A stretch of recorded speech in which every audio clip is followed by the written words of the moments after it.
अस्सलामुअलैकुम। आज मैं आपको बताने जा रही हूँ बेबी को हेल्दी कैसे करें। ये देखिए, यहाँ पे आप साबूदाना देख रही हैं। यहाँ पे मैं ग्राइंडर कर रही हूँ। आप इसको ग्राइंडर करके भी बना सकते हैं, वैसे भी आप भिगो के रख देंगी तो बना सकते हैं, इसमें कोई इशू नहीं है। मगर जो ग्राइंडर वाला होता है ये ज़्यादा इजीली बन जाता है। फिर इसको आप ग्राइंडर करके स्टोर भी कर सकती हैं।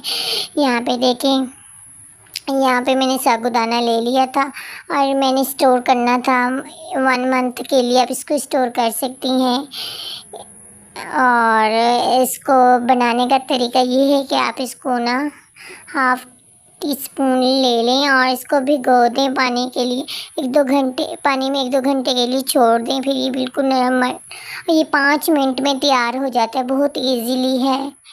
यहाँ पे देखिए, आप जो काम है फिर करते रहें। इसके बनाने का तरीका यही है। और यहाँ पे देखिए मैं बना रही हूँ। और इसके देने का तरीका ये है कि आप हाफ फीडर में ये डालें लिक्विड, और हाफ फीडर इसमें दूध ऐड करें।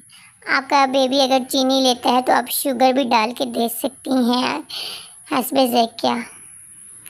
और इस तरह मैंने अपने तीनों ही बेबी का वेट गेन किया है माशाल्लाह। यहाँ पे आप देख रहे हैं, पहले मेरा बेबी ऐसे था